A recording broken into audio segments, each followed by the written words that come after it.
tarde a todas e a todas que estão nos assistindo aqui nesse debate que iremos realizar, então, nesse momento, estamos dando início, então, a um debate denominado Mulher, Alimentação, Saúde, Riscos e Benefícios. Então, primeiramente, eu gostaria aqui de agradecer ao professor Volmer Dorrego, da revista Plataforma Educação, pelo convite para participar dessa mesa e conduzir esse debate, né, formado aqui por, as debatedoras são 4 mulheres experientes, com grande experiência e no tema, né, e para mim é um grande prazer estar aqui debatendo com 4 mulheres, né, eu sendo mulher nesse tema, que é de extrema importância para nós, né, na nossa vida. Então, aqui está conosco as debatedoras Carolina Parga Martins Pereira, ela é doutora,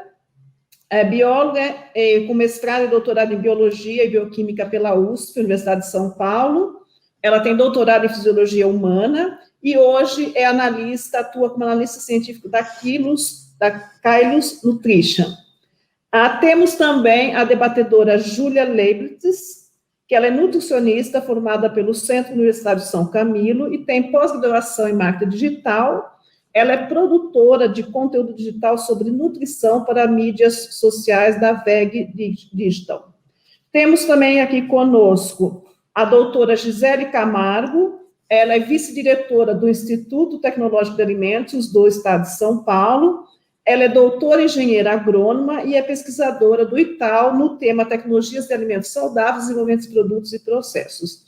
E, para finalizar, temos aqui a doutora Silvia Massurrá, que ela é doutora em computação aplicada e hoje ela está como chefe geral da unidade da Embrapa, né, a informática localizada em Campinas. Então, nós vamos aqui debater esse tema, né, mulher, alimentação, saúde, riscos e benefícios. Eu hoje estou aqui na Embrapa, na Diretoria de Inovação e Tecnologia, né? A Embrapa, como todos vocês sabem, é uma grande empresa pública nacional de extensão mundial. Então, trabalhamos muito no tema a nutrição, alimentos, segurança alimentar, desenvolvemos diversas tecnologias no tema para as diferentes cadeias produtivas. Então, para mim, é um grande prazer estar aqui debatendo esse tema com 4 grandes mulheres experientes e renomadas. Para começar, eu vou fazer uma leitura de um pequeno trecho para nós darmos, então, o início a essas perguntas, né? A terra, os vegetais, os animais, os líquidos, ou seja, tudo que nós consumimos, que são visíveis e invisíveis, naturais ou transformados, processados, domesticados ou bravos, todos já sofreram e sofrem a interferência humana. Geralmente para melhorá-los, para torná-los mais apetecíveis e saudáveis. E como ficam, então, né, se nós mudamos, processamos, né, como ficam, então, os excessos, as carências, sal, ácido, flavorizantes, colorizantes, estimulantes, né, e assim por diante. Quais são os truques para disfarçar os sabores e a validade nutricional, o tempo de validade, o shelf life desses alimentos, a matéria-prima utilizada, a extração, o preparo, a cadeia alimentar e a produtiva, né? Então, com base no que nós falamos aqui, vamos iniciar, então, esse debate e eu vou pedir para, assim, vou dar pedir para vocês, né, em 3 minutinhos, fazerem uma breve apresentação, fazendo um link com isso que eu acabei de colocar, né? Como essa mudança nos alimentos, essas transformações podem influenciar na nossa vida. Então, eu vou iniciar, então, com a Carolina. Carolina, por gentileza. Oi, boa tarde a todos. Gostaria de agradecer à Escola Legal pela oportunidade de participar dessa mesa de debate. Bom, como a Adriana falou, eu sou bióloga, com mestrado em Bioquímica e Biologia Molecular e doutorado em Fisiologia Humana. E hoje eu sou analista científico da Kailus Nutrition, que é uma empresa voltada para a nutrição humana, e no meu cargo eu trabalho para ajudar as indústrias farmacêuticas a fazerem suplementos alimentares voltados para o público em geral, desde criança até idosos. Então, só para vocês terem um pouco de uma ideia, né, os suplementos alimentares, quando a gente pensa em suplemento alimentar, a gente pensa que a pessoa tem algum tipo de deficiência nutricional. E, na verdade, não. O suplemento alimentar, ele é importante para todas as pessoas, né? Por que isso? Porque hoje em dia nós temos muitas carências de nutrientes no solo. O solo, ele é muito utilizado hoje em dia, então você perde valor nutricional naquele alimento que você está produzindo. Fora isso, o processamento dos alimentos, então o fato de você cozinhar, reaquecer aquele alimento, você acaba perdendo também valor nutricional. E só para vocês terem uma ideia, é praticamente assim impossível você conseguir diariamente uma quantidade ideal dos nutrientes que seja factível. Só para vocês terem uma ideia, assim, porque eu gosto de falar de números para o público entender o que eu estou falando, né? Então, a Anvisa, ela estipula que o valor de magnésio ideal para a gente diário é de 260 miligramas. O que isso equivale em termos de alimento? Isso equivale a que você teria que comer brócolis em torno de 1 quilo por dia, o que é humanamente impossível, né? A gente atingir essa quantidade. Então, por isso que o suplemento alimentar, ele é importante para agregar a nossa alimentação saudável. Então, eu pretendo aqui falar um pouco, né, disso, de você associar a alimentação saudável com o suplemento para garantir a manutenção aí de uma saúde e prevenir doenças, o desenvolvimento de novas doenças. Então, é isso que eu gostaria de falar agora. Muito obrigada, Carolina, pela breve introdução aí do nosso debate. Vou passar agora a palavra para a nutricionista Júlia Leibniz. Júlia, por gentileza. Olá, boa tarde a todos. Primeiramente, assim como a Carol falou, gostaria de agradecer à Escola Legal pela oportunidade desse debate com um tema tão importante, tão atual, né? E de me proporcionar a oportunidade de falar sobre o que eu trabalho, de falar sobre o que eu estudo, que é o tema da nutrição, que eu gosto bastante, então é um prazer estar aqui. Assim como a Adriana falou, eu sou nutricionista, formada pelo Centro Universitário São Camilo, tá? Com experiência em nutrição hospitalar e também com experiência em nutrição, em marketing nutricional, né? Hoje em dia eu trabalho produzindo conteúdo para mídia social sobre nutrição, então aí desmistificando hábitos e crenças que a gente tem na nutrição, dando dicas sobre os alimentos, como prepará-los, como absorver melhor os nutrientes, até algo que a Carol citou, que hoje em dia a gente tem aí um solo que não nos dá a quantidade certa para o nutriente, para o alimento, então trabalho bastante com isso e ultimamente... Hoje em dia, eu tenho me especificado, né? Então, trabalhado mais a fundo e me aprofundado em nutrição sustentável. O que é nutrição sustentável? É entender os impactos da nossa alimentação no meio ambiente. Então, hoje a gente vive aí um excesso de tudo no planeta, né? A gente está consumindo muito mais do que a gente deveria consumir. Então, trabalhando os excessos dentro da alimentação e procurando formas sustentáveis de nós nos alimentarmos de forma saudável e mesmo assim manter o planeta saudável. E até falando da mulher, né, hoje eu gostaria de falar também sobre os nutrientes relacionados à saúde da mulher e também falar sobre a pressão física que existe, né, na sociedade, infelizmente, em cima da mulher. Então, tanto do padrão estético quanto do padrão físico, intelectual, que está, sim, correlacionado à alimentação, a um mundo machista que a gente ainda vive. Então, tudo acho que está muito relacionado e de que forma que a gente pode melhorar. Então, quebrar esses estereótipos e como que a alimentação está influenciando tudo isso. Muito obrigada, Júlia. Acho que você trouxe aí vários temas, né? Nutrição, sustentabilidade, meio ambiente, trouxe aí, né, a mulher nesse contexto, a pressão. Acho que nós temos muito aqui a conversar, né? Então, eu vou passar, antes de começar as perguntas, né, vou passar a palavra agora para Gisele Camargo, do Itaú, então, se apresentar. Gisele, por gentileza. Bom, então, primeiro, obrigada ao convite, a Silvia que me contatou, né, da escola, e é um prazer estar aqui com outras mulheres de vários temas. A alimentação e a saúde é muito complexa e multidisciplinar. Nós estamos aí para ver isso. A Carolina está falando de fisiologia, está falando da parte de biologia, a Júlia da nutrição, e eu vou tratar um pouquinho para a gente entender da parte de tecnologia de alimentos, a importância que tem o processamento de alimentos para a alimentação mundial. Nós temos 2 temas importantes para tratar. Vocês falam de segurança alimentar, que é prover os alimentos, e a segurança de alimentos, que é você ter um alimento seguro, né? Então, nós temos essas 2 coisas para poder falar, e aí trazer que há diferença, né? Nós temos que ter tanto a matéria-prima aí, que a Embrapa tanto faz bem, né? Que conseguiu, nós somos hoje em dia o país, né? Que consegue alimentar o mundo, né? Temos que pensar, assim, em sustentabilidade, em alimentos saudáveis, né? Como que a gente vai fazer isso? É usando tecnologia, usando ciência, usando quais as ferramentas nós temos disponíveis, né? Tamo em Embrapa, tem uma Carolina que é PhD pela USP, né? A Júlia estudou, então nós temos que usar todos esses conhecimentos e trazer alimentação e saúde. Não é tão simples. Nós não temos só porque os alimentos são processados, eles são ruins.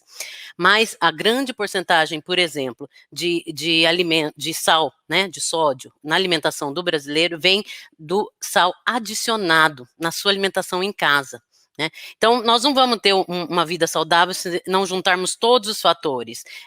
Atividade física, é muito mais complexo do que a gente fala. E a parte dos alimentos processados, a indústria tem acordado, sim, para visualizar, para evoluir em desenvolver ou alimentos ou suplementos que tenham, que atendam essa tendência à alimentação saudável, mas que também olhem o meio ambiente, sejam sustentáveis. Eu posso ter diferentes alimentos, inovar e ter, por exemplo, novos alimentos, ingredientes que tenham alto valor agregado, mas que venham, por exemplo, de subprodutos ou resíduos agrícolas, que nós somos um dos maiores produtores do mundo, né? Eu posso ter um novo lipídio que tenha baixa caloria, né, que venha de resíduos agrícolas. Então, isso sim, nós vamos ter que evoluir muito, mas eu penso que ainda tem outra consideração, né, que considerar o papel da mulher nisso tudo. Não é fácil, não. Nós temos que considerar tudo isso. E estamos aí para colaborar, para pensar em caminhos, desde a parte da matéria-prima, passando como fazer isso sustentável, processar esse alimento, e ter essa disponibilidade de forma saudável, né? Então, é uma cadeia, né, para estar falando, desde a época de 1809, quando surgiu ainda a questão de, por exemplo, alimento seguro, né? Com algumas termos, né, de processamento, quando surgiu ainda o alimento, quando era simplesmente uma fermentação de um picles ou uma salga. Então, isso tudo, a ciência foi evoluindo e hoje a gente tem mesmo que pensar em tudo isso. Então, é só para a gente dar uma falada. Eu trabalho na área de inovação, na parte de alimentos e com produtos e processos, né? Então, é bem direcionado. E eu tenho trabalhado, sim, aproveitar, inclusive, resíduo para ter um alimento mais saudável. Então, vamos continuar aí nessa luta e conto com vocês aí para a gente evoluir ainda mais. Obrigada, Gisele, pela excelente explanação aí, parabéns pelo seu trabalho aí no Itaú, um órgão muito reconhecido em nosso país, então parabéns aí pela sua vice-diretoria na instituição. Eu vou passar aqui a palavra agora para a Silvia Massurra, que ela, então, é chefe geral da Embrapa Informática, para se apresentar. Silvia, por gentileza.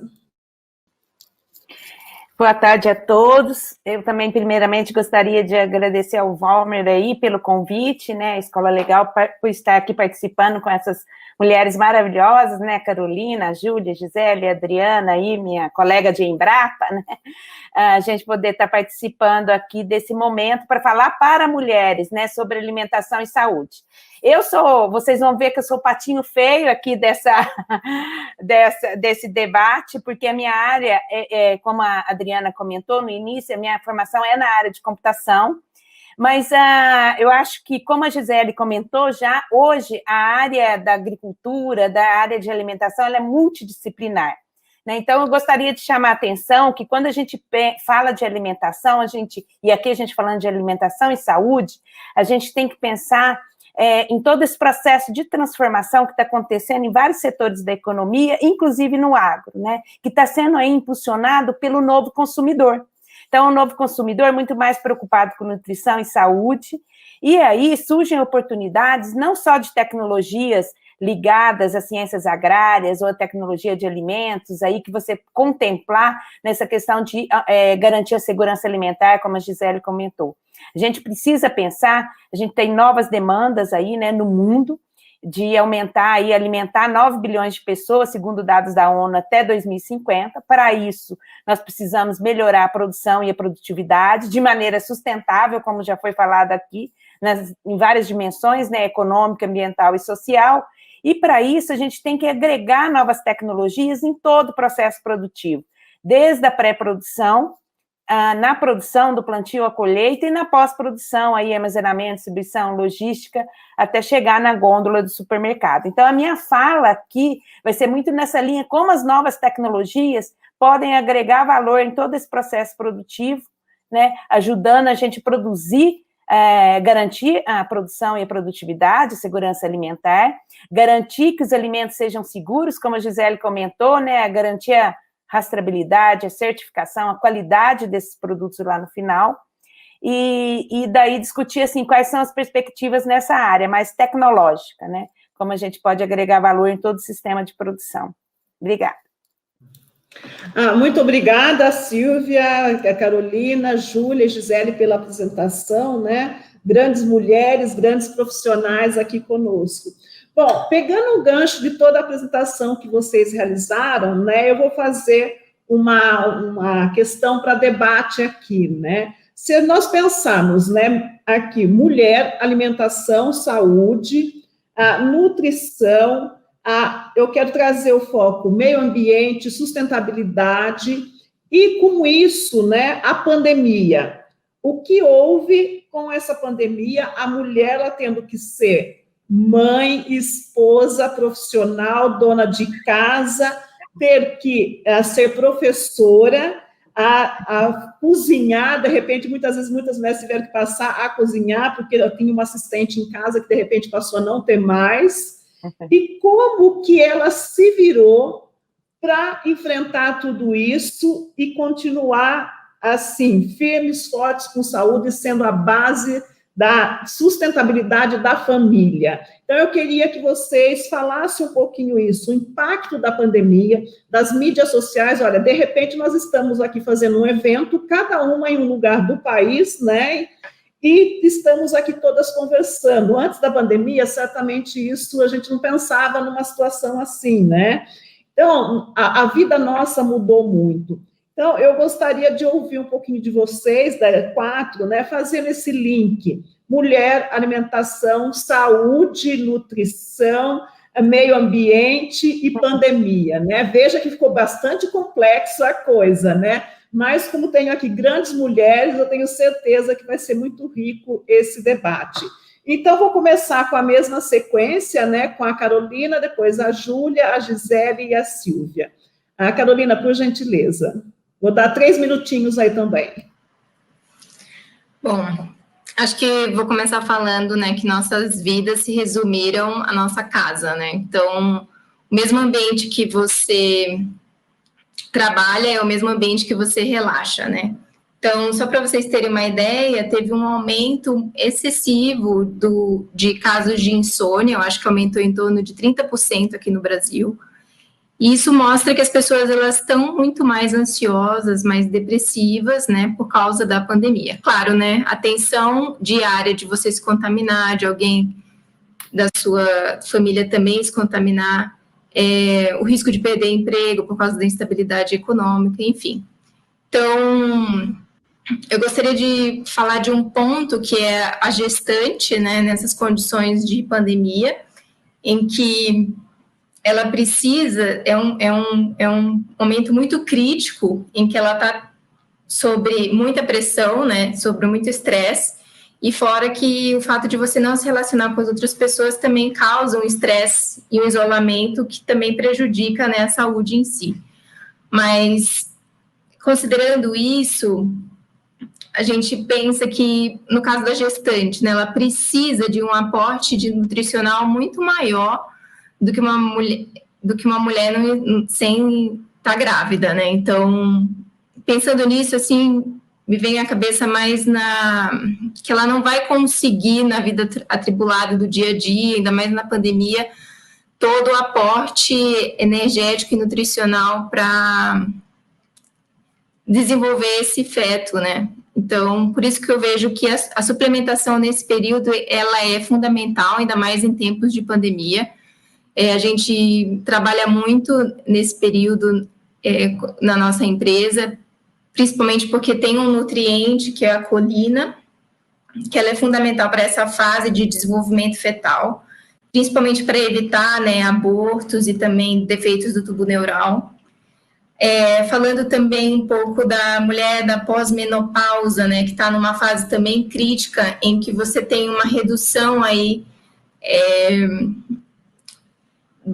você tem uma desregulação hormonal, né, e isso faz com que ela precise também de muito mais nutrientes diários para evitar, por exemplo, um quadro de osteoporose. Então, eu penso que a pandemia ela agravou muito mais essa necessidade de nutricional. Então, por isso que eu acho que o suplemento ele veio aí para ajudar. E, bom, eu acho que falando disso, acho que era isso que eu tinha para falar sobre a mulher na pandemia. Obrigada, Carolina. Já de imediato vou passar a palavra para a Júlia, então, fazer a sua consideração sobre esse tema. Sim, como você falou, Adriana, não foi um fator só, né? Juntou vários fatores e ainda veio a pandemia, né? Na verdade, a pandemia que começou e todos os fatores ali se juntaram e quando a gente viu, quando a gente prestou atenção na população, a gente tinha uma população muito mais estressada, né, muito mais perdida em relação a trabalho, porque o trabalho, como a Carol falou, virou nossa casa, que era o espaço onde a gente relaxava, onde a gente chegava depois do trabalho, agora ele virou o nosso trabalho, né, para uma grande parte da população. E no meio disso tudo ainda tem o medo, né, o medo de se contaminar, o medo de passar, por exemplo, eu me contaminei de passar para um familiar que tem mais risco, que já é de mais idade ou que está ali, né, na faixa de risco para a doença. E como eu sempre falo, a pandemia veio como algo muito novo. Ninguém nunca passou por isso na humanidade, né? Da forma com que a gente está passando. Então, foi algo muito novo para todo mundo. Então, teve um estresse e uma readaptação para todo mundo, não só para a mulher. Mas eu acho que reforçando e trazendo a mulher como protagonista nessa história, a carga sobre a mulher é muito maior, né? Se a gente for pensar em porcentagens de casas, a mulher está sempre como protagonista na casa, infelizmente, né? Então, o trabalho que ela exercia e começou a exercer já faz algum tempo fora de casa, ele foi para dentro de casa. Com isso, os filhos, caso ela tenha, também ficaram dentro de casa, em um período estudando, dependendo da idade da criança, claro, estudando pela internet, ou não, ou também não, as escolas fechavam, também foi uma adaptação para as escolas trazer esse conteúdo para casa, para as crianças, e ao mesmo tempo, o funcionário que se eu tivesse dentro de casa, não poderia mais trabalhar, porque era um risco para ele também. Então, como que ficou a mulher no meio disso tudo? Com a carga de trabalho, tendo que render, igual ela rendia quando ela trabalhava fora de casa, cuidando das crianças, responsável pela limpeza da casa, porque também era um serviço que não era possível de se terceirizar, e ainda responsável pela alimentação. E aí a gente fala, caramba, como que eu vou dar conta de tudo isso, né? Então, foi um momento, principalmente no início da pandemia, que eu presenciei um estresse muito grande nas mulheres, por realmente não estar mais acostumada de dar conta de tudo, e nós não temos a obrigação de dar conta de tudo. E isso influencia muito na alimentação, né? Porque a alimentação está, sim, relacionada à forma com que a gente está no nosso dia a dia. Então, se a gente está mais cansada, se a gente está mais estressada, se eu não estou conseguindo dormir direito. Então, o alimento que eu deixo de consumir ou eu consumo em excesso vai me atrapalhar no sono. E se eu não durmo, eu não rendo durante o dia e tenho mais vontade de comer coisas que não são saudáveis. Então, é um ciclo que se a gente não parar para prestar atenção, já era, né? Então, eu acho que foi um período importante, que a gente está trazendo muitas lições, né? Espero que estejamos trazendo muitas lições, e em meio a tudo isso tem o meio ambiente, né? Então, a pandemia serviu aí como um aviso de que tem alguma coisa errada, de que a gente precisa prestar atenção nos impactos que a gente está gerando para o mundo, porque é aquela frase, eu vou jogar fora. Não tem jogar fora. Tudo que a gente está abrindo mão, a gente está colocando no planeta, não tem o fora. Então, a gente precisa se colocar como parte do mundo e desse ciclo. Então, tudo que a gente faz, principalmente na alimentação, que é algo que todo mundo consome 3 vezes no mínimo ao dia, é algo muito recorrente, que gera muito lixo, que tem um impacto ambiental muito grande. Então, a pandemia veio aí como um aviso de que a gente precisa mudar um pouquinho dos nossos hábitos, sim. E aí, no meio disso tudo, a mulher que já sempre teve uma carga maior, ainda tem a questão hormonal, que ali bagunça tudo, ela ficou um pouquinho mais perdida, assim, mas acredito que isso já está voltando ao normal, e até dicas de alimentação, de como otimizar a rotina de alimentação dentro de casa, como preparar alimentos pensando na sua semana, para que isso para que você não perca muito tempo do seu dia mesmo, que antes já era tão precioso, e hoje em dia é mais precioso ainda. Então, acho que é um ponto legal também de se falar aí, em decorrência da conversa. Ok, muito obrigada, Júlia, pela rica exposição que você realizou, né? Então, eu vou passar agora a palavra para a Gisele Camargo do Itaú para fazer as considerações. Vamos lá, tema. Adriana. Olha, realmente foram muitas alterações, né?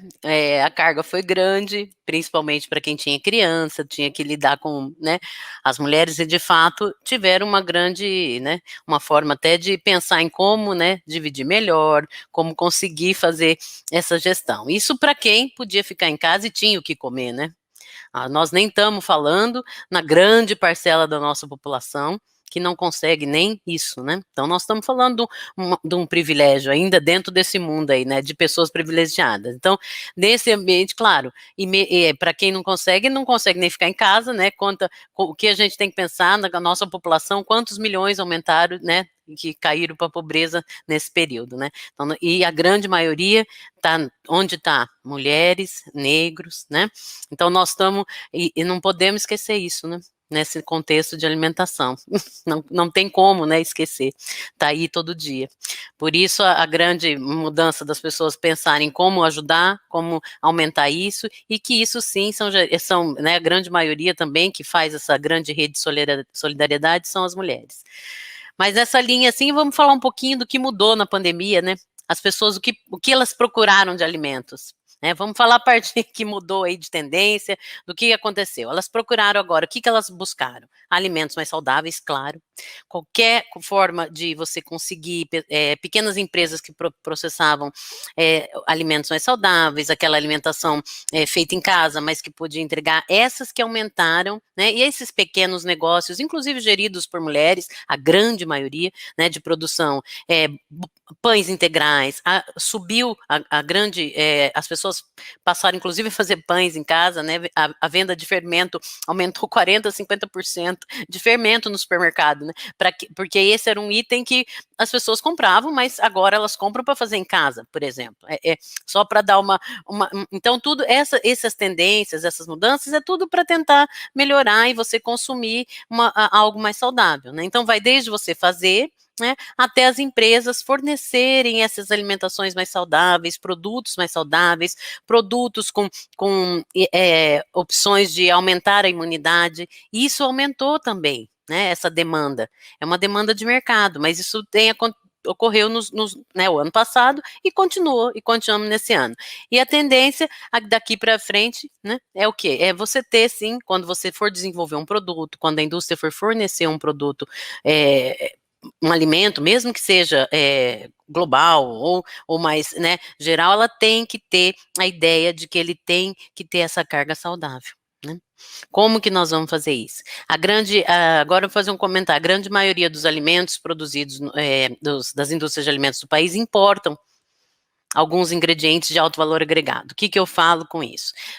Os ingredientes que você vai pôr para ter um plant-based, né, que agora é a grande outra aumento os produtos de proteína vegetais, né? Esses produtos feitos com proteínas vegetais, a grande maioria dos ingredientes são importados. E nós, com um país desse, com essa quantidade de matérias-primas, com a coleção de feijões, por exemplo, de proteína, que tem a Embrapa e o IAC, né? Nós temos, então, que evoluir. Isso a gente já tem projetos para isso, para evoluir nessas questões de ingredientes que possam ser aplicados nessas matrizes alimentícias, mas que tenham um valor nutricional, mas também sejam tecnologicamente adequados para a indústria, né? Então, a indústria importa isso, a grande maioria. Agora, então, com a pandemia, ficou mais claro que nós temos que ter o IFA aqui, né? Então, nós temos também que ter o ingrediente aqui, né?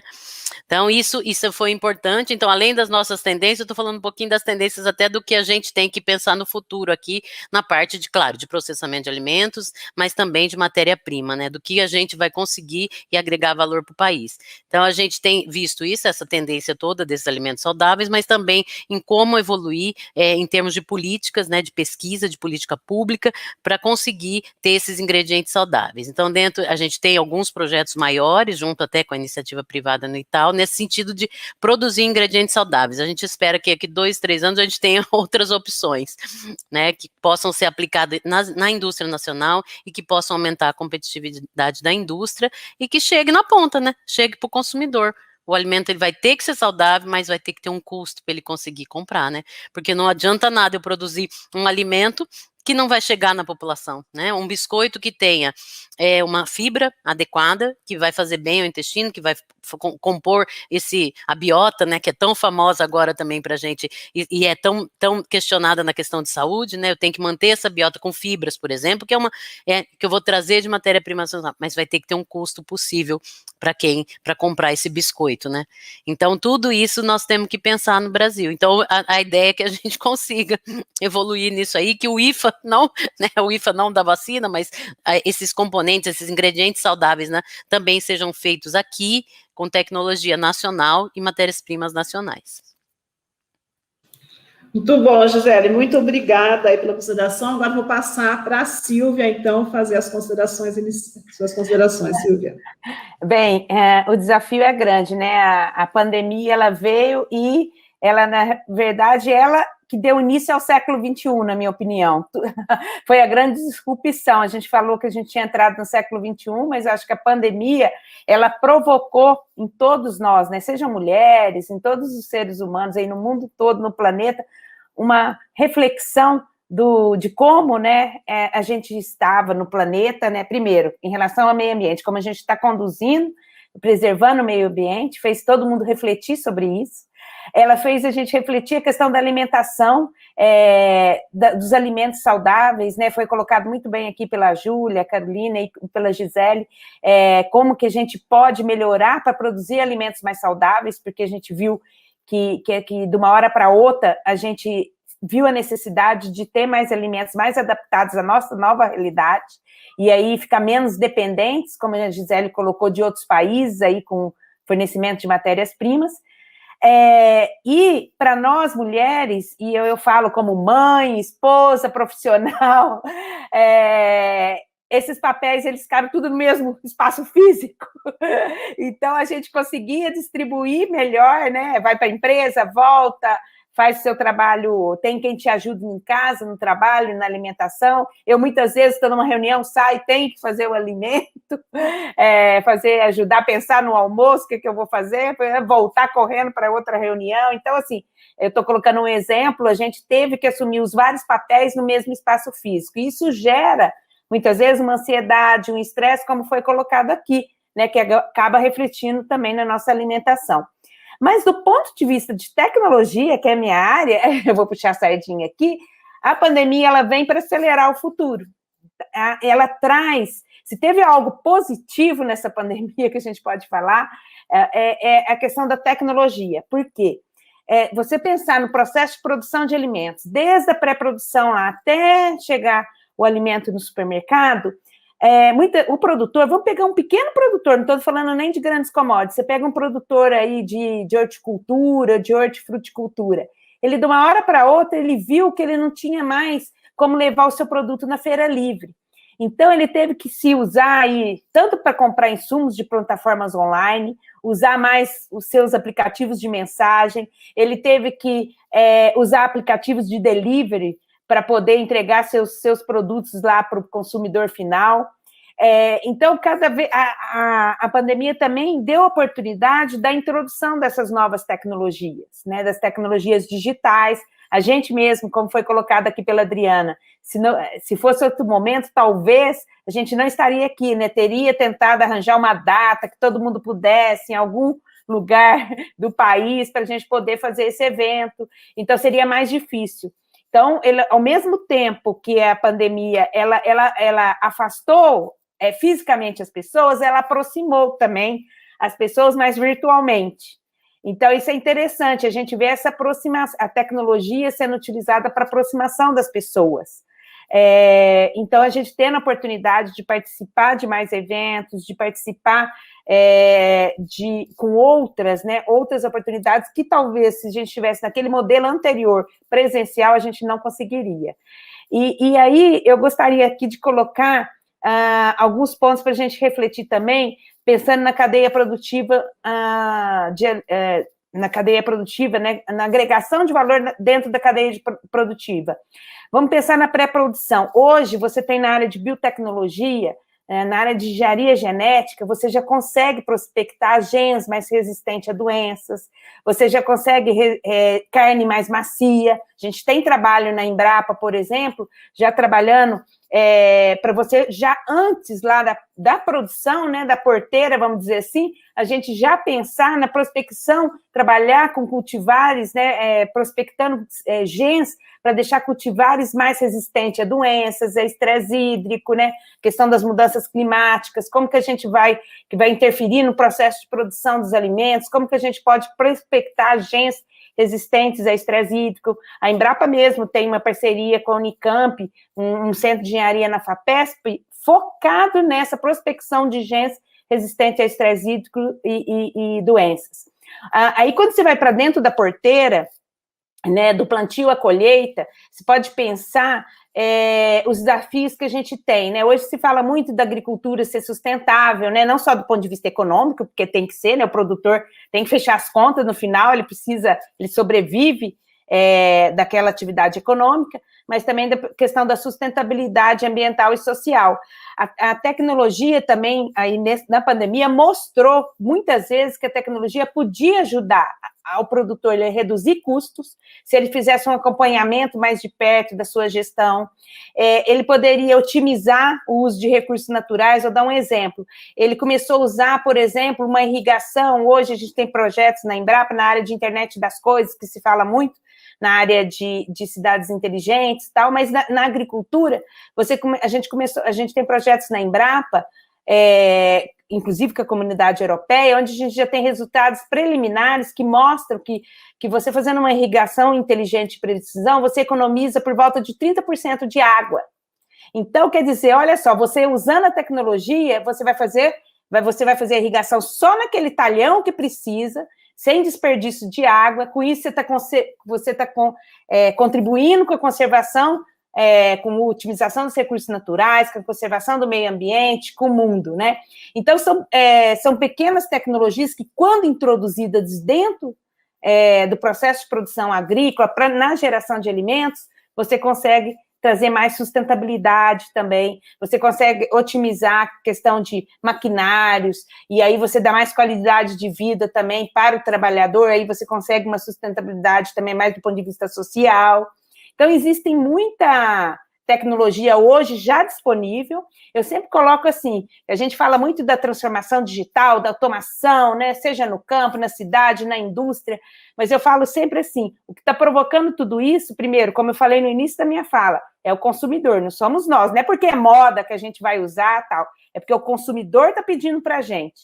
Então, quando a Gisele coloca aí dos alimentos seguros, consumidor está exigindo, ele quer saber a origem dos alimentos que ele produz. Aí surgiu a oportunidade de outras tecnologias. Por exemplo, a gente ouve falar aí blockchain, né? O que é isso? É uma tecnologia que ajuda você a garantir a rastreabilidade em todo o processo, desde lá da hora, qual que é a cultivar que você plantou, qual a semente que você plantou lá, até como aquilo foi trabalhado, né, plantado, colhido, até chegar lá, comercializado, até chegar na produção no supermercado.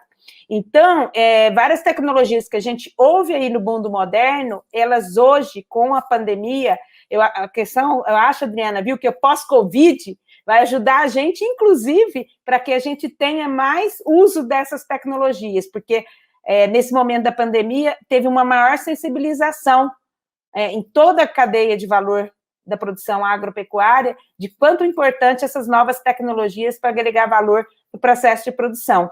E se o Brasil quer continuar como protagonista em agricultura mundial, né, como ele é hoje, né, nos últimos 50 anos passamos aí de importadores de alimentos para grandes produtores e exportadores de alimentos, se a gente quiser continuar como protagonista, cada vez mais a gente vai ter que incorporar essas novas tecnologias, né, biotecnologia, nanotecnologia, tecnologia da informação, agricultura de precisão, robótica, tudo isso que a gente está falando aqui para dar essa transparência ao processo, dar essa certificação, essa rastreabilidade.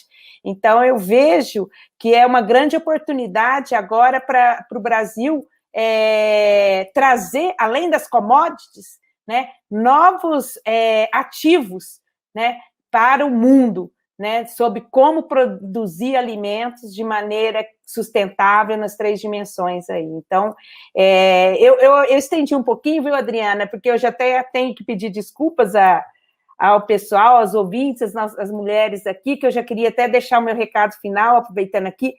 Quando o Volvo me convidou, eu tinha um outro evento, mas eu fiz questão de participar desse, e eu estou entrando já numa outra live aí, ó, o que a tecnologia permite, né?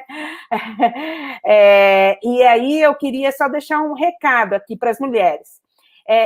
Eu sou da área de exatas, que também, tipicamente, eu formada aí, né, há mais de 30 anos, naquela área, quando eu estava começando, que é uma área tipicamente masculina, fui trabalhar na Embrapa, era o meu sonho trabalhar, assim, ver como a computação ela poderia fazer a diferença no mundo. Então, assim, eu fiz questão de participar desse painel, porque quando eu fui trabalhar na Embrapa, eu entendi como a computação podia ajudar na produção do arroz e feijão, no pãozinho que a gente come, como ela poderia ajudar nessa roupa que a gente veste. Então, assim, me motivou muito, né? Eu fiz aí toda a minha carreira, mestrado, doutorado na Embrapa, mas, assim, com computação aplicada, indo para campo, entendendo como a computação poderia ajudar. Então, o meu mestrado é em engenharia de software, meu doutorado é na área de inteligência artificial, mas totalmente aplicado à agropecuária.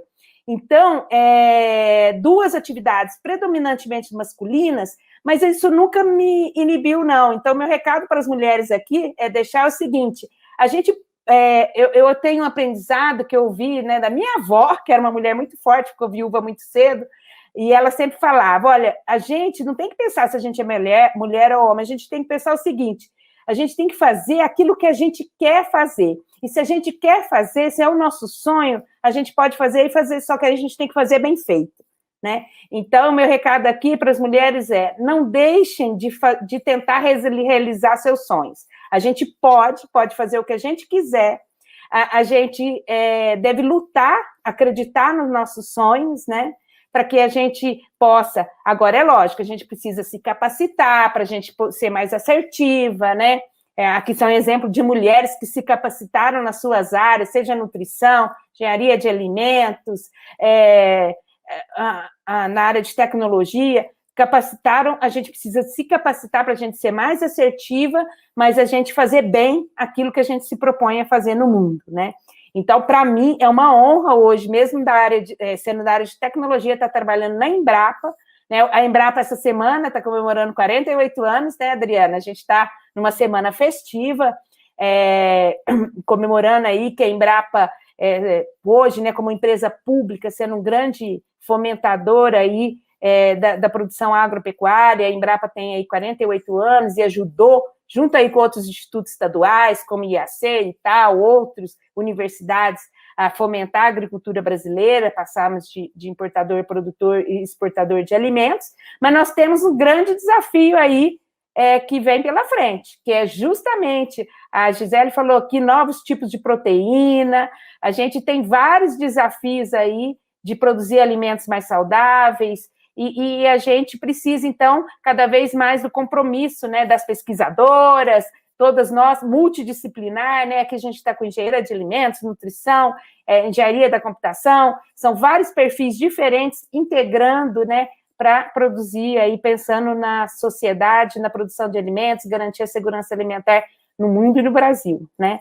Então, meu recado aqui, a gente pode, estamos juntas, vamos trabalhar para que o Brasil continue aí como um grande protagonista na produção de alimentos e como referência em agricultura sustentável nas 3 dimensões, tá bom? Eu peço licença, peço desculpas, mas eu realmente tenho que sair, e assim, foi uma honra para mim participar com vocês, Adriana, Carolina, Júlia e Gisele, são mulheres que eu admiro bastante, e muito, e aprendi muito, o pouco que eu fiquei, eu já aprendi muito com vocês, tá bom? Muito obrigada aí pela troca, um grande abraço a todas.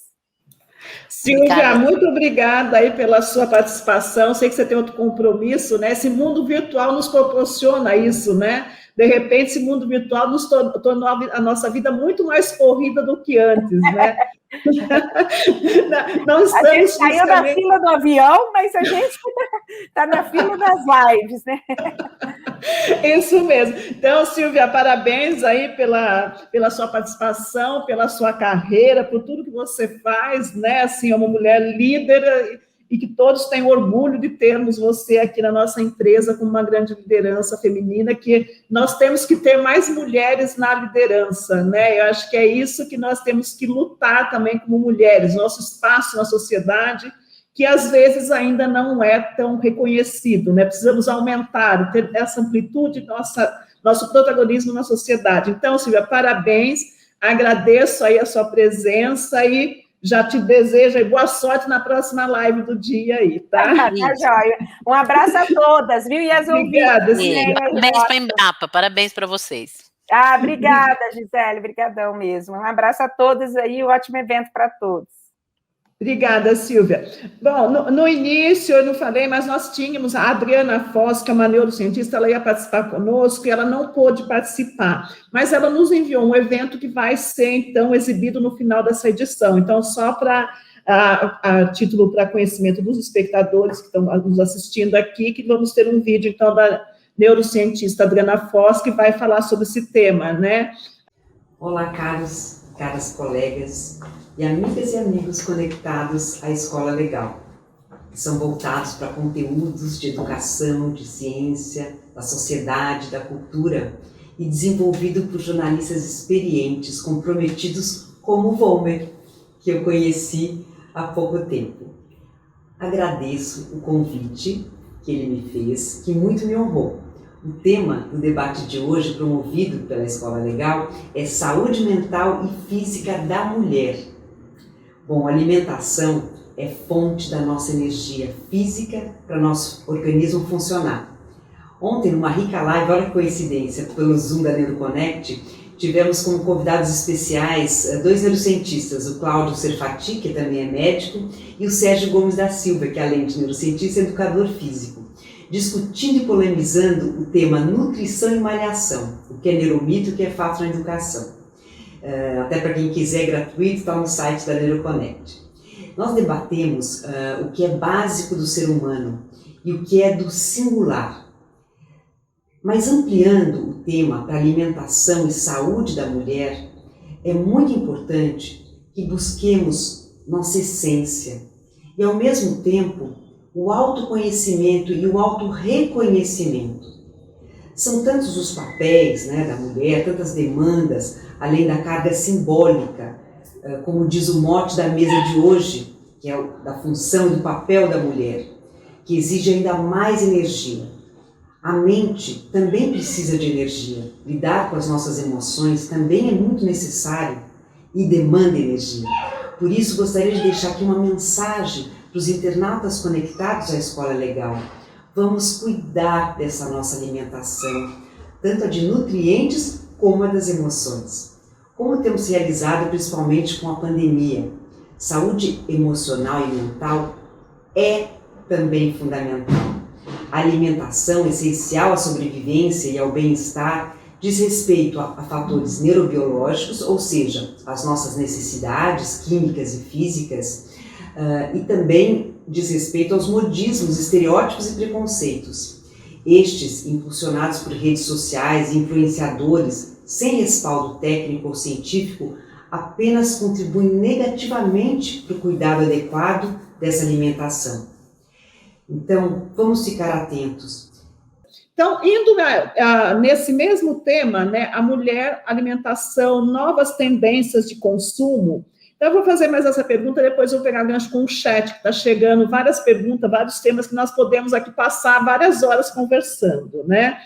Bom, se nós falarmos em novas tendências de consumo, né, nós estamos falando aqui a mulher, saúde, alimentação. Nós falamos aqui, hoje a gente fala assim muito, a saudabilidade, né, o tema saudabilidade, praticidade, alimentos funcionais, proteínas alternativas, né, aumentando esse número de pessoas, buscando novas proteínas, né, a gente está saindo da proteína animal, indo mais para vegetal. A Gisele aqui já falou de plant-based, né, que é a proteína vegetal, esse mercado é algo que está aumentando muito. Alimentos sem glúten, que não necessariamente é o celíaco que utiliza, né, as pessoas, né, a sociedade está buscando esses alimentos. Então, com base nessa colocação, eu gostaria de ouvir de vocês, né, como vocês estão enxergando essa tendência, novas tendências de consumo da população, e se isso está ocorrendo mais nas pessoas mais jovens, né, nos adolescentes, nos adultos, já nos idosos, como que vocês estão enxergando essas novas tendências de consumo? Então, vou fazer a mesma sequência aí, a Carolina, a Júlia e a Gisele. Carolina, para a gente ler. Oi. Então, a pandemia, ela aumentou muito mais a questão da preocupação, né, para alimentos muito mais saudáveis e que também voltados também para a saúde mental. Então, assim, só para dar um pouco de gancho, o que a Gisele falou, que, por exemplo, ao mesmo tempo que a pandemia faz com que a gente se alimente com mais junk foods, né, com aqueles alimentos mais altamente processados, também tem uma preocupação de você ser mais rigoroso em quais alimentos você está consumindo. Então, só para vocês terem uma ideia da importância da microbiota hoje em dia, né, eu acho que é o segundo cérebro, é o nosso intestino, e isso está muito em alta, né, alimentos em que você favorecem o crescimento de bactérias que vão auxiliar no melhor funcionamento do seu intestino e também do seu cérebro. Então, há uma procura muito grande por probióticos, porque os probióticos, eles aumentam a sua saúde gastrointestinal e também favorecem a saúde, o sistema imune, então acaba prevenindo que você tenha, né, mais infecções, ou seja, mais problemas de absorção. Então, acho que os probióticos, eles estão em alta devido a esse eixo, né, intestino e cérebro, que também está muito danificado nessa época da pandemia, né? Porque se a gente for ver, a gente está muito mais estressado, mais ansioso, muito mais tenso, e isso favorece as bactérias que são danosas ao nosso organismo, ainda mais associando a alimentos ultraprocessados, por exemplo. Então, acho que a grande tendência hoje em dia são alimentos que favorecem a saúde gastrointestinal e também alimentos muito mais saudáveis, né? Então, saindo um pouco desses alimentos ultraprocessados. Outro ponto que eu ia falar são as pessoas que, por exemplo, são vegetarianas ou veganas, que estão muito em alta hoje em dia, né? Acho que estão mais voltadas a essa questão da sustentabilidade e também de comer melhor, alimentos mais saudáveis. E uma questão que eu gostaria de levantar é que essas pessoas, elas precisam ter o conhecimento de que elas têm tem uma carência nutricional que ela precisa suplementar, que ela precisa encontrar ou em outros alimentos ou suplementar. Então, é uma grande tendência você aumentar o número ter esse crescimento aí dos vegetarianos e veganos, mas ao mesmo tempo precisa ter um cuidado, né, para você manter sua saúde, suplementando ou então com alternativas de alimentos que suprem, né, essas carências nutricionais de não consumir a carne, por exemplo. E eu acho que é isso. Eu acho que outro ponto que eu gostaria de chamar a atenção, que a Gisele comentou, né, a pandemia, ela aumentou muito a quantidade de pessoas que estão na faixa, que estão sofrendo com a fome. São hoje 19 milhões de pessoas. Acho que era importante a gente falar um pouco disso, o quanto que a carência nutricional impacta essas pessoas. Então, só para vocês, só trazendo um dado histórico, né, teve 2 eventos históricos que aconteceram na Segunda Guerra Mundial, o cerco de Leningrado e a fome holandesa, que foram períodos em que as pessoas ficaram com privação alimentar. Foi feito um cerco, ocorreu a privação de alimento, e depois essas pessoas elas foram estudadas. O que os estudos eles apontam? Que, por exemplo, as mães que estavam nessa privação de alimento, elas deram origem a filhos que tiveram muito retardo de crescimento, comprometimento neural, anomalias no sistema nervoso central. Também teve mais doenças voltadas a doenças mentais, como esquizofrenia. E eles perceberam também que o impacto dessa restrição, ela foi passada até 2 gerações, ou seja, 2 gerações posteriores àquela que sofreu a privação, sofreu com a privação alimentar. Então, mostrando a importância, né, que tem a alimentação no nosso dia a dia e quanto isso pode interferir na expressão dos nossos genes. E essas 2 gerações, elas acabaram perdendo, tendo uma sobrevida menor de que 30 anos. Então, ou seja, prejudica em muito a nossa saúde. Então, acho que quando a gente fala de alimentação, é um ponto que a gente precisa realmente levar em conta, né? Porque você está carente ou abaixo em algum nutriente, isso pode danificar em muito a sua saúde. Então, acho que era isso que eu tinha que falar. E é isso. Obrigada, Carolina, pelas suas excelentes ponderações. Aí eu vou passar para a Júlia, então, fazer as considerações sobre esse tema. Júlia, por gentileza. Sim, eu acho que eu consigo começar falando sobre essa tendência, né, de mudança do perfil alimentar do consumidor final. Então, é algo que a gente está vendo que as pessoas estão se informando mais. E aquela frase, né, aquele dizer de que comer é um ato social, um ato político, não é à toa. Comer é um ato político também. E o que molda os alimentos que estão sendo colocados no mercado, na gôndola do mercado, é o perfil do consumidor. É onde ele está querendo investir o seu dinheiro. E é tanto por isso que a Gisele fala o quanto a indústria precisa se atualizar e está se atualizando a esse novo perfil do consumidor. O que o consumidor está querendo comprar agora? Então, hoje a gente tem um consumidor que ele sabe ler rótulo, ele sabe o que a ordem dos alimentos nos rótulos, ele sabe se aquilo é um alimento processado, ultraprocessado ou menos processado ou não. Então, a gente tem um consumidor muito mais capaz de saber o que ele está consumindo ou não. E aí entra também uma questão que eu me identifico muito, ainda mais por trabalhar e me aprofundar em nutrição sustentável, que são os veganos e vegetarianos, né? Dentro desse tema tem vários, tem os ovo-lacto-vegetarianos, os lacto-vegetarianos, os crudívoros, os frugíveros, que, enfim, é amplo né, as especificidades desse tema, mas é uma população que está crescendo muito. E aí a indústria é muito importante, né, para o nosso momento atual, o que seríamos sem ela, né? Ela participa aí importantemente da parte de importação.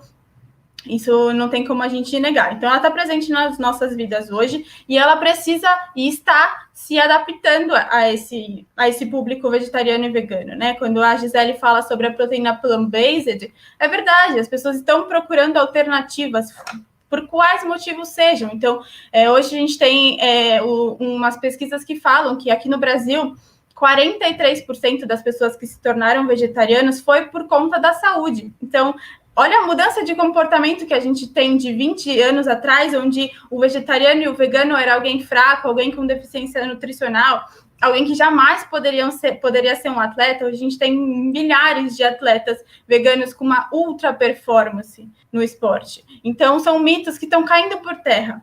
E aí a indústria precisa se adaptar a esse público. Então, são novas tendências que estão vindo. Falando sobre os suplementos, também é uma indústria que precisa e está comprando esse mercado, porque, falando de atletas, não necessariamente é preciso suplementar, mas falando de veganos, a suplementação do B12, da vitamina B12, ela é necessária, mas também temos estudos que apontam que 40% dos onívoros estão com deficiência de B12, né? Onívoros que comem vegetais e carne de origem animal. Então, não é algo que seja só para os veganos e vegetarianos. A gente está vendo que o consumo de B12 não é só...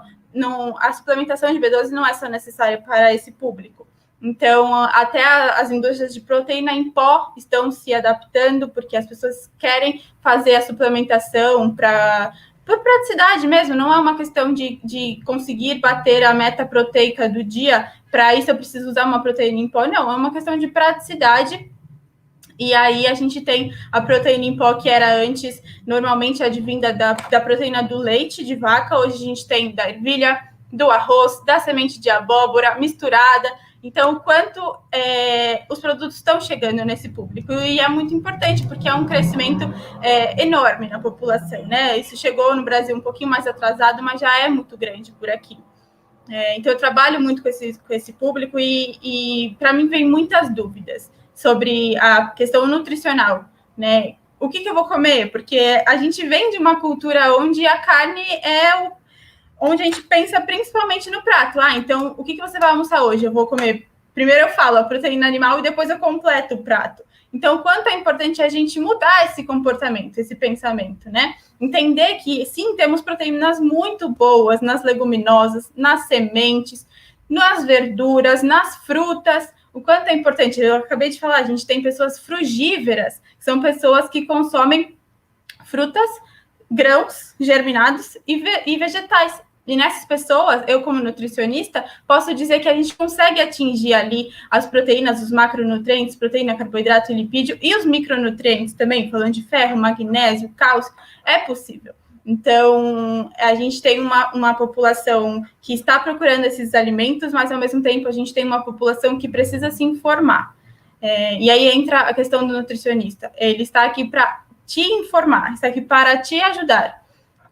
Então, por isso que eu acho que é tão importante, e ainda nessa mudança de perfil do consumidor. E a pandemia traz muito isso do meio ambiente, né? As pessoas estão se tornando vegetarianas e veganas por uma questão de saúde, ou por uma questão ética, por não concordar com o abate dos animais, ou por uma questão religiosa, por uma questão, né, praticantes de yoga e da Ayurveda, que é uma medicina chinesa milenar, também não consomem carne. Então, tem vários motivos.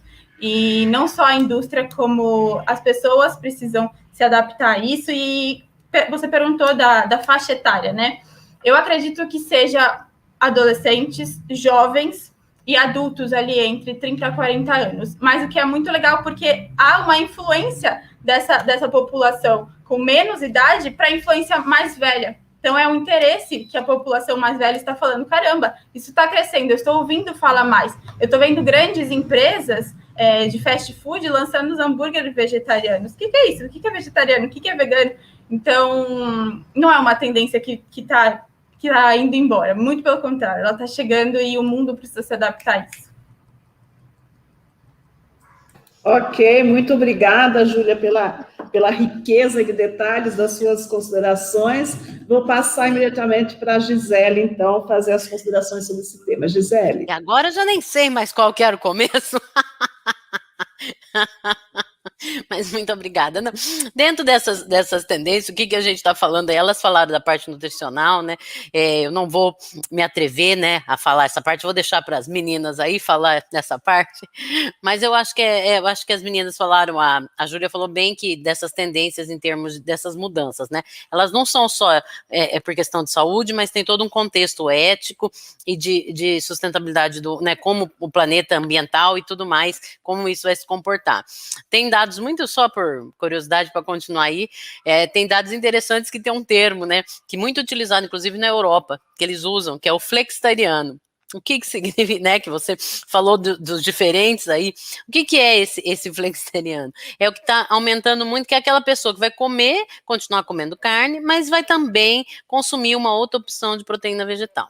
E eu acho que isso é talvez um caminho mesmo, uma outra opção de alimentação, né? Não que, claro que vai chegar uma época que a proteína animal vai ser mais difícil para ser produzida, né? Nós não vamos conseguir alimentar o mundo inteiro, né? Então nós teremos que ter mais opções, né?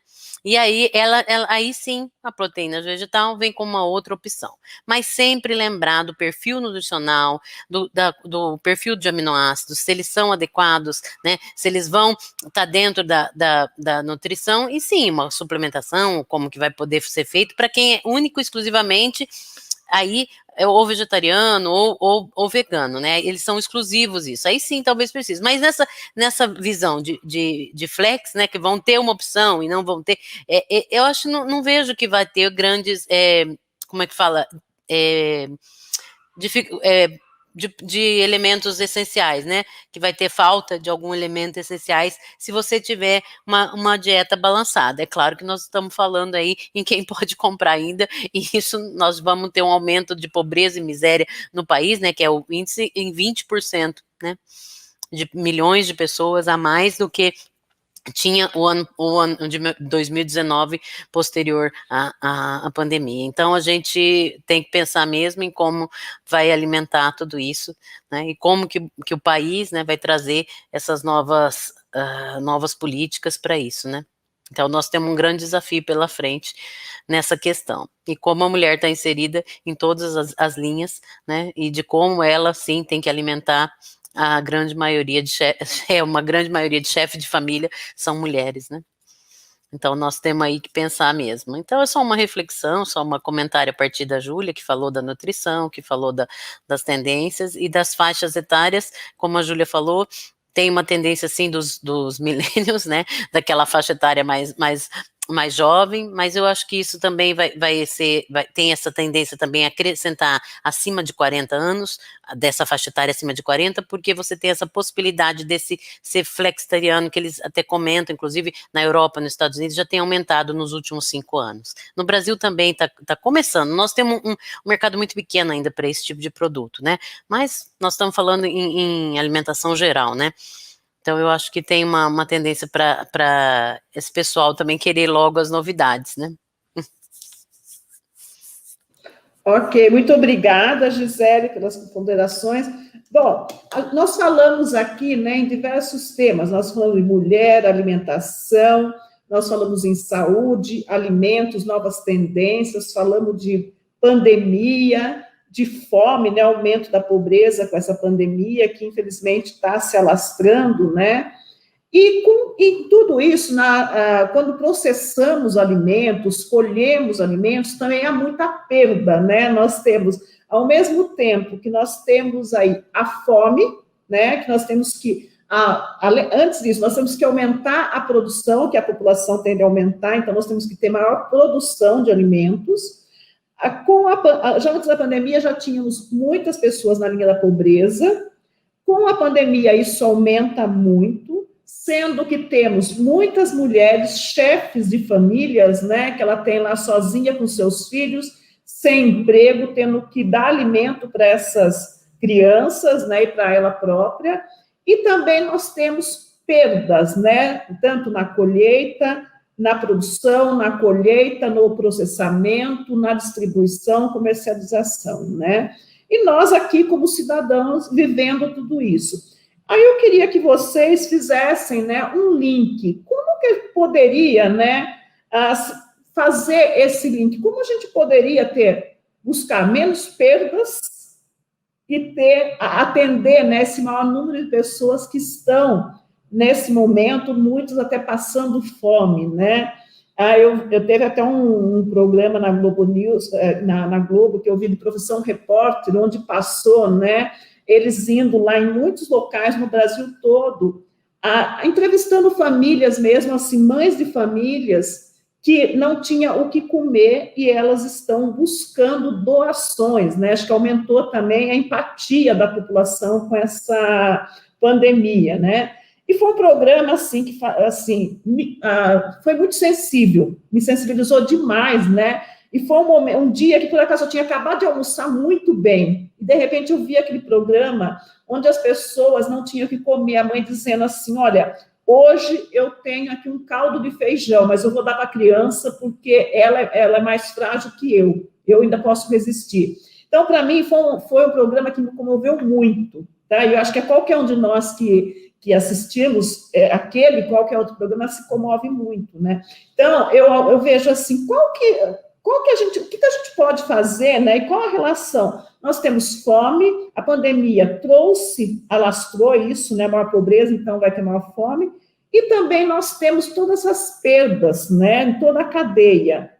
Como que a gente pode buscar resolver isso, ou ter ideias sobre isso, lançar ideias, políticas públicas? O que poderíamos fazer com relação a isso, né? A gente vê que tem muita gente sofrendo com a fome, né? Ou até morrendo, né? Então, como que a gente pode fazer esse link, né? A gente tem pessoas que não estão comendo, do outro lado nós temos perdas. Como que a gente pode, né, fazer esse link, principalmente pensando, né, na mulher, que a maioria delas são as chefes de famílias, né, e tendo que tratar essas crianças aí desnutridas. Como que a gente poderia fazer esse link aí? Agora eu vou começar com a Gisele para fazer esse link e depois eu passo para as demais. Gisele, por gentileza. Ótimo. Não, olha, eu acho que como vamos fazer esse link, eu não sei. Como vamos ter solução é uma questão de políticas públicas que vai desde a educação, né, da gente ter condições ou distribuição e de distribuição de renda, que é muito mais antigo do que a gente, e um efeito, o que acontece? Nós tínhamos já déficits, né, tanto dessa distribuição de renda, que nós sabemos que o país só caiu nos últimos anos, né, dentro dos países, está muito mal colocado nesse quesito, né, nós somos um país rico, mas com distribuição de renda muito ruim, né? Então, nós temos uma pequena porcentagem, uns 2, 3% com muito dinheiro e uma população enorme, muito empobrecida. E isso foi agravado numa crise, né, mundial, de escala mundial, né, uma crise sanitária mais econômica, e que agravou, né, toda essa situação. E não tem como não se sensibilizar, né? Não tem como a gente, como você vê, não tem como você não sensibilizar vendo toda esse caminho aí, né, a gente vê que as pessoas vão passar fome, a gente vê que isso né, essa possibilidade, e a gente, claro, estamos até de mãos atadas até certo ponto, porque como fazer tudo isso, né? A gente vê que tem uma tendência de solidariedade aumentando, muitos grupos, você vê isso é constante, né, diferentes canais para fazer essas doações, projetos diferentes, e de fato, como nós vamos começar fazendo tudo isso, né, que conseguir, desde a educação, né, nós vamos ter que começar, a educação é a base de tudo, né, passando para a educação, nós vamos ter que ter tecnologia, ciência, para que o aproveitamento de todos esses alimentos seja melhor. Como que eu posso fazer isso? Qual a porcentagem, por exemplo, de perda que eu tenho em frutas e hortaliças? É entre 40% e 50% da produção que sai da horta, sem contar ainda o desperdício dentro de casa. Né? Então, eu tenho um desperdício de 40% a 50%. Como eu poderia fazer com esses materiais? Né? Isso tudo é uma questão de transformação. Né? temos tecnologias para transformar, temos o que falta muito, claro, recursos, né, recursos financeiros, mas também toda a questão política para ser direcionado e que isso chegue na ponta, né. Tecnologia a gente tem, pensando em muito, tem, né, a gente tem um pouco, né, não tem tudo, claro, todo mundo precisa de mais, mas tem onde buscar, mais tecnologia de processamento, tecnologia de possibilidade de trazer novos ingredientes, que a gente pensa desde biotecnologia, como foi falado aí anteriormente, biotecnologia para utilizar processos limpos, né, processos limpos de extração ou de processamento de alimento, né, que considere desde extração supercrítico, que são ter alimentos, mas que passam por processos limpos, né, e que não degradem o meio ambiente. Então, tudo isso nós temos que pensar para reaproveitar tudo isso. A gente tem, vou só dar um exemplo aqui bem simples para você, tem um projeto grande no Instituto de Tecnologia de Alimentos, e recentemente aprovado pela FAPESP, junto com a iniciativa privada, é um projeto de 5 anos. O que é a ideia? Só para aproveitar subprodutos e resíduos agrícolas, que o país é produtor, e fazer o quê? E fazer com esses subprodutos e resíduos agrícolas, que são escalonáveis e comercial, que eles se transformem em ingredientes por biotecnologia, ou seja, fermentação, biotransformação, reações enzimáticas, né? Que você consiga produzir um ingrediente saudável. Vamos supor, um lipídio com redução calórica, por exemplo, uma proteína, uma proteína vegetal, né? Ou uma proteína por fermentação, né? Que os micro-organismos têm, inclusive, a possibilidade de produzir proteína.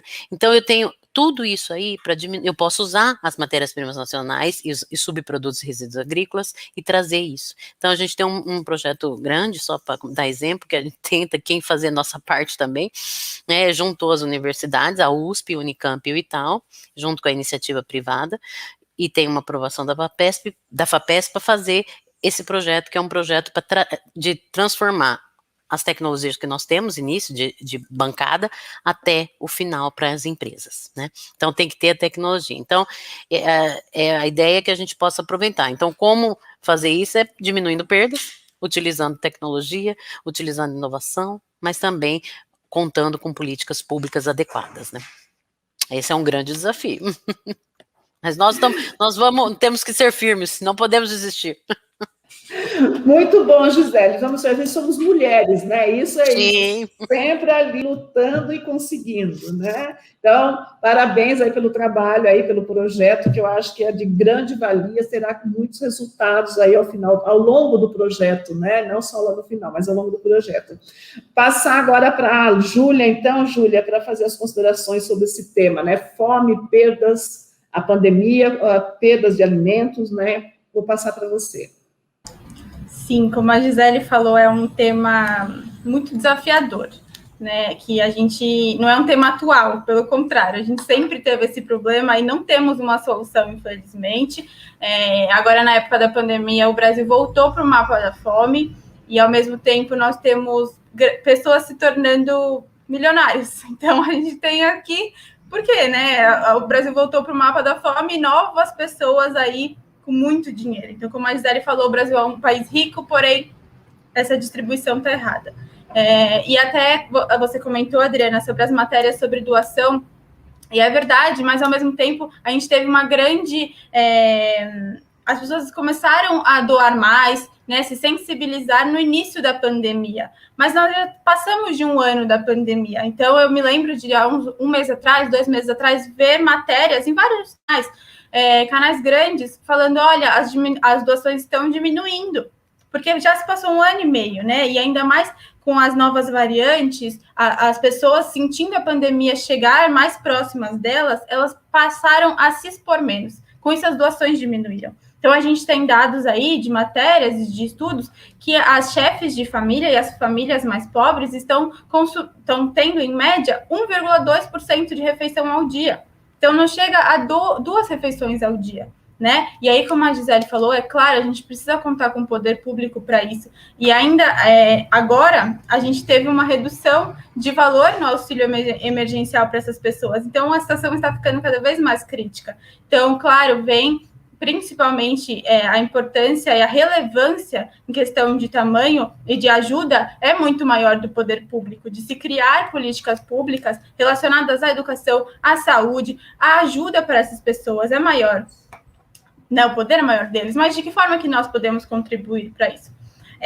Nos colocando no lugar de privilegiados, porque sim, somos privilegiados, ainda mais nesse momento de pandemia, e poder doar, né? A gente pode doar o alimento, a gente pode doar produtos de higiene, a gente, infelizmente, não está podendo fazer serviços voluntários, né? Até tem, mas diminuiu muito, porque as pessoas estão com medo de se expor. E pensando dentro de casa, no alimento, tentar utilizar o alimento integralmente, né? Como a gente pode ver que existe, sim, uma grande perda de alimento desde ali da colheita, mas dentro de casa também.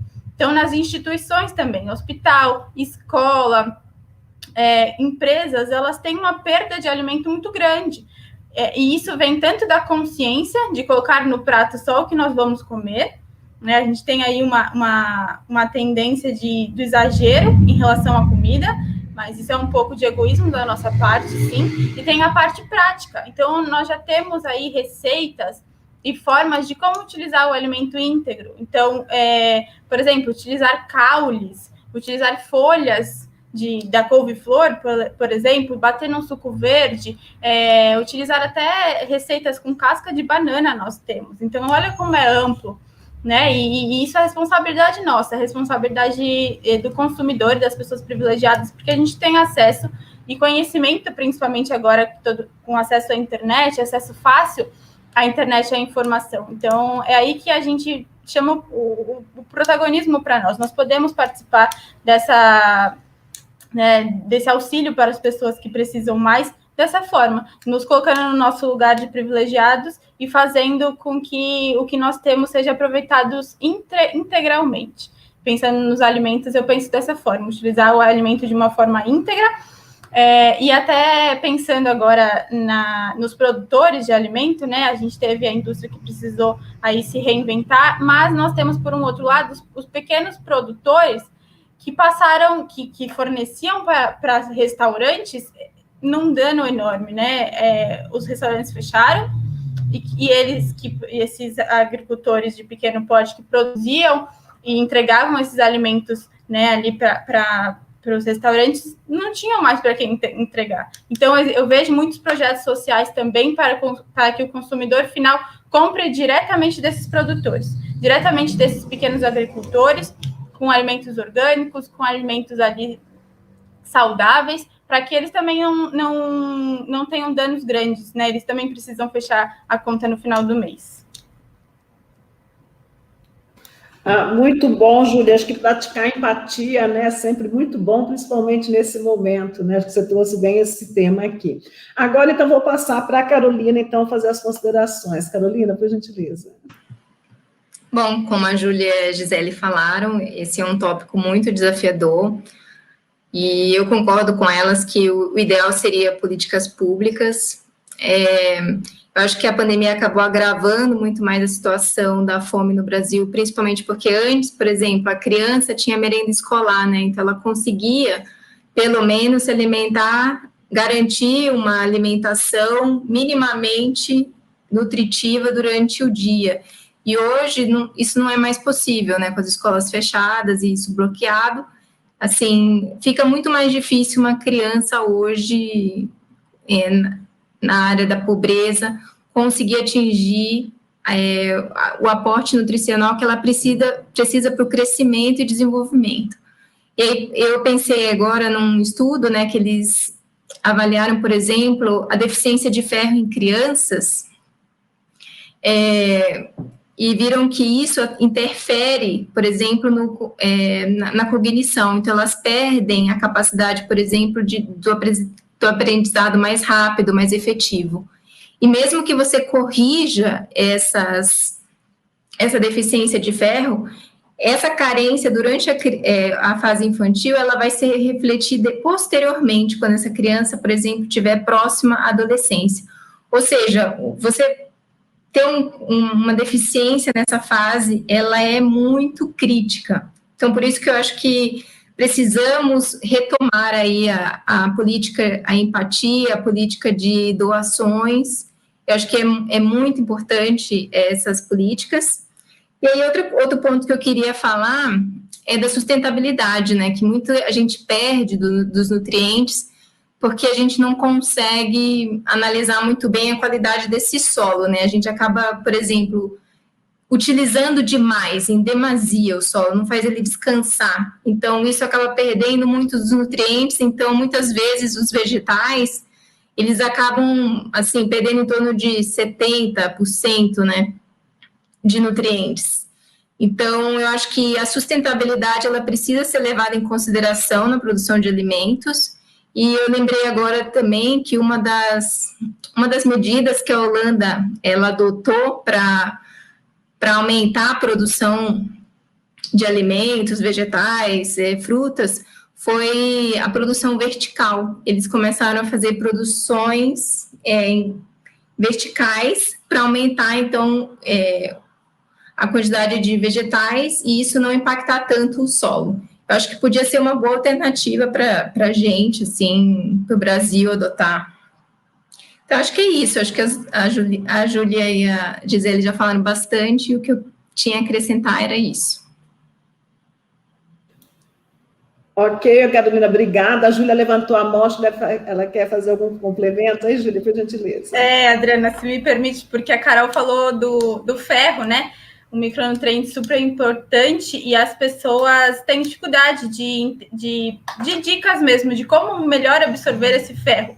Hoje a gente tem, como a Carol falou, os alimentos, se a gente olhar lá na tabela nutricional, eles não cumprem o que está dizendo ali, porque aqui a última atualização que nós temos é muito antiga.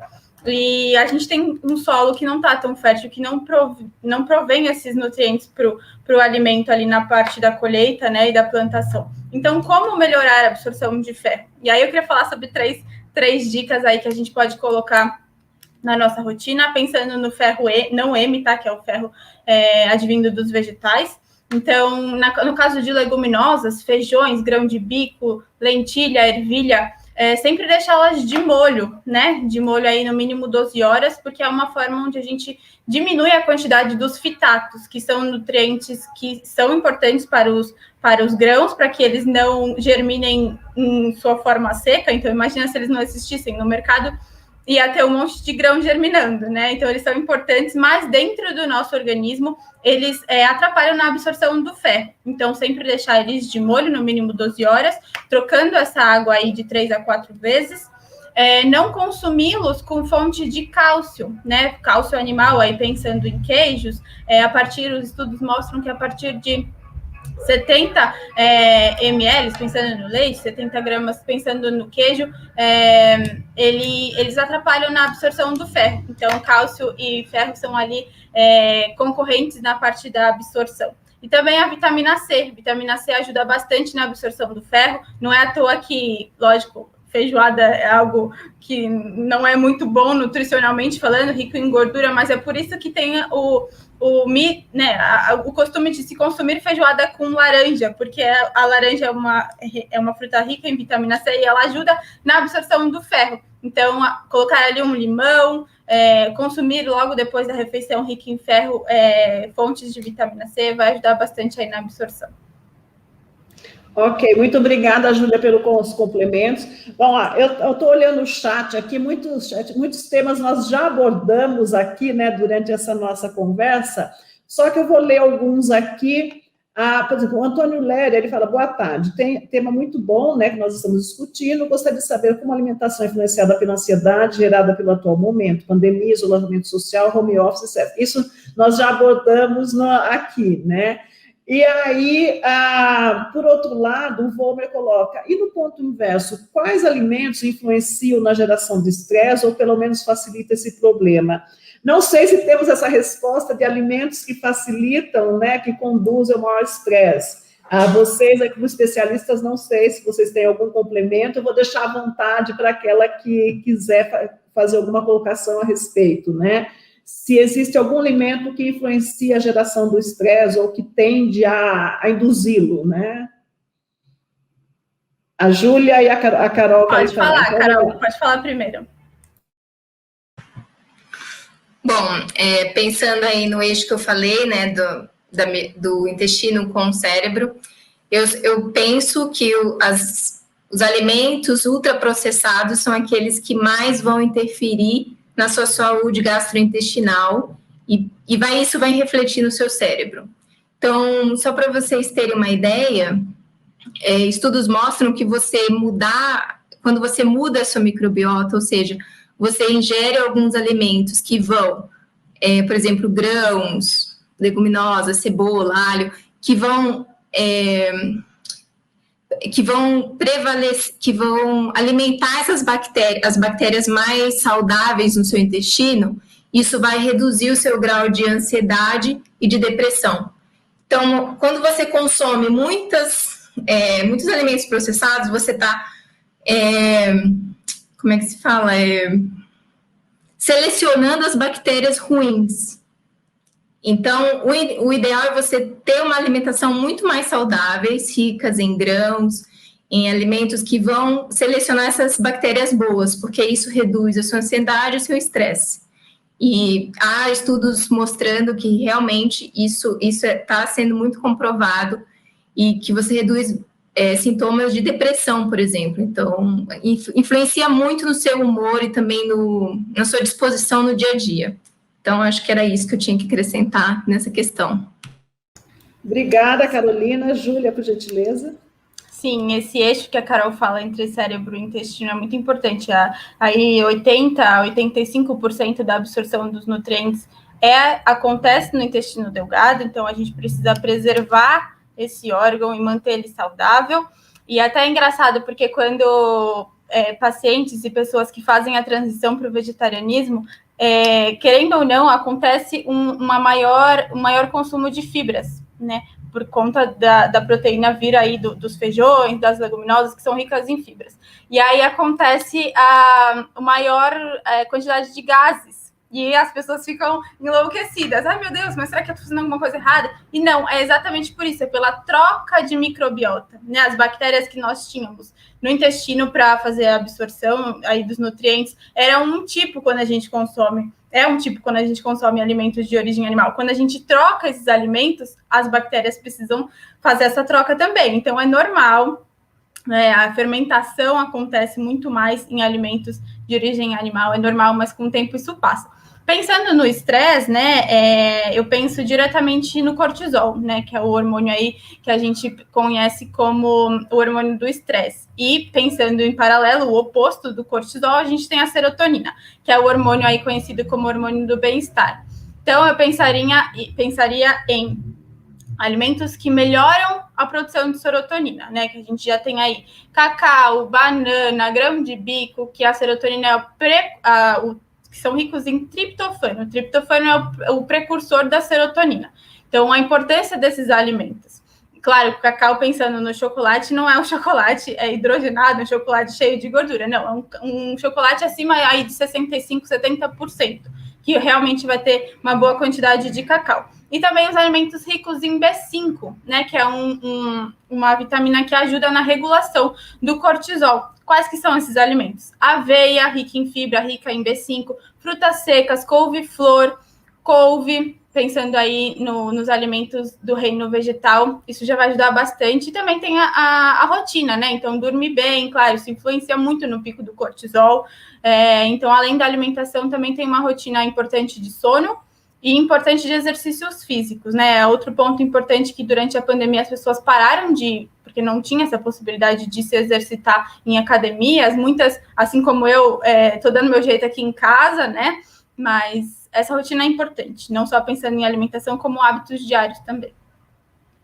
Ok, muito obrigada, Júlia. Vou abordar mais uma pergunta que tem aqui no chat, né? Pensando em nós mulheres aqui, foi colocado o seguinte: o que poderia ser feito no sentido de valorizar e estimular as mulheres na busca por alimentação mais saudável para ela e para todos da família? Eu vou deixar à vontade também para quem quiser responder aí. Alguém quer responder aí? Eu acho que a informação. Eu acho que tudo vem da informação. quanto mais elas forem informadas, quanto mais, né, mais disponível for a informação, o que é mais adequado. É claro que nós temos a questão de como comprar, qual o recurso, né, que não tem, né, mas não é isso. Então, quanto mais informação ela tem, ela pode ir adequando, então, o que a gente tem para fazer é informação, né, nutricional, principalmente, o que pode ser opções com custo mais baixo, né, e que vão também trazer benefícios, né, e assim, na sequência, eu penso nessa linha, quanto mais conhecimento e informações essa população de baixo poder aquisitivo puder ter, ela pode, com o tempo, ir melhorando, e claro, a gente espera que isso melhore com o passar dos anos, né. Ok. Obrigada, Gisele. Tem uma última pergunta que os demais temas a gente já discutiu, né? Que é essa pergunta da colocação da Violeta Doll. Ela coloca assim: a escola ou o sistema educacional vem estimulando a qualidade da alimentação desde a tenra idade? Como vocês veem repercutir essa ação na sociedade, né? Então, a gente está falando de educação e alimentação. Então, eu vou deixar aí para vocês também. Eu queria ouvir das três rapidamente, né? Sobre esse tema, alimentação, educação e na escola. Sim, felizmente a gente tem hoje, principalmente nas escolas públicas, por incrível que pareça, alimentos e refeições, né, ali a merenda, enriquecida em alimentos de origem vegetal. Por quê? Porque são alimentos mais baratos. Então, até tem esse mito de que uma dieta vegetariana e uma dieta vegana é uma dieta cara. Sim, quando a gente pensa em alimentos processados, até a Gisele falou, porque precisa de uma tecnologia maior, e isso, obviamente, o preço é transferido para o produto final, mas não quando a gente pensa em produtos naturais, né? Um arroz, feijão e um legume não é caro, é produto de feira. E então, isso é presente nas escolas, acho que poderia ser mais, sim. Pensando nas escolas particulares também, a informação está chegando nas casas, então as mães e os pais estão prestando atenção em quais alimentos colocar para os seus filhos, né? Antes a gente veio aí de uma cultura onde sucos de caixinha, que acreditavam-se que isso era o melhor, hoje a gente já sabe que são ricos em açúcares, claro, tem suas exceções. Como a Gisele falou, a indústria está aí atenta a tudo isso e produzindo alimentos processados, mas com uma segurança alimentar e mais saudáveis. Mas eu acho que os pais estão seguindo essa onda, né, de produzir e propiciar para os seus filhos alimentos mais saudáveis, e a parte pública também, tanto por serem alimentos mais baratos, facilita na hora de dar para as crianças. Eu acho que o primeiro passo está dado, a gente tem muito a melhorar, com certeza, e existem muitos nutricionistas, especialistas da área da saúde, focados para nutrição, que estão dentro dessas escolas, não só pensando na segurança alimentar, em questão de armazenamento desses alimentos, mas também quais alimentos estão sendo colocados ali para as crianças. Então, a gente tem muito a melhorar, mas acredito que estamos no caminho certo, pensando aí na educação alimentar. Vou falar rapidinho também, só um exemplo para a gente ver que tem como fazer. Tem alguns programas nacionais, por exemplo, de aquisição das escolas públicas direto de produtor, né, para servir nas escolas na merenda. Então, isso acaba aumentando essa variedade e também a questão de consumir o alimento local, né, regional, e você está próximo, aquilo fica disponível rápido, então você tem uma alimentação mais rica e mais fresca mesmo, né? Então, tem o programa nacional, né? Tem um programa nacional de compra, assim, de produtos agrícolas, mesmo direto dos produtores para as escolas, que eu acredito que agora, claro, nós estamos na pandemia, isso não ocorreu, inclusive isso foi até um problema, onde eles colocariam os produtores, esses produtos, tiveram que achar outras formas, né, de distribuir, e usar a criatividade também nesse período, mas isso é um programa, por exemplo, como política pública, né, para que chegue à escola. Então, isso deve ser, claro, aumentado com o tempo, e que essas merendas têm essa qualidade, né, de produtos frescos e locais. Isso é uma tendência, inclusive, mundial. Você pode, onde tem o suco de uva, você fornece suco de uva. Onde tem suco de laranja, você pode fornecer o suco de laranja, por exemplo. Claro, dentro de uma equilíbrio nutricional, né, sem prejudicar essa parte. Então, acho que é dentro dessa linha aí que a gente tem que ter essa alimentação saudável também na escola, e acho que é uma tendência, assim, isso vai evoluir.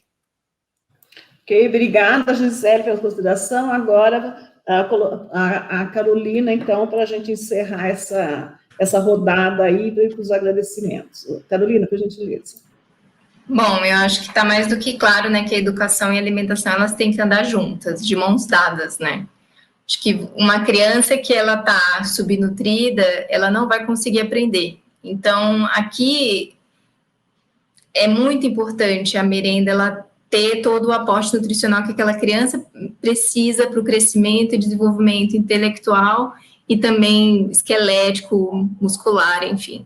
Então, eu acho que a gente está caminhando, como a Júlia falou, a merenda, ela já teve pior. Hoje, por exemplo, as crianças, elas têm acesso a 3 refeições.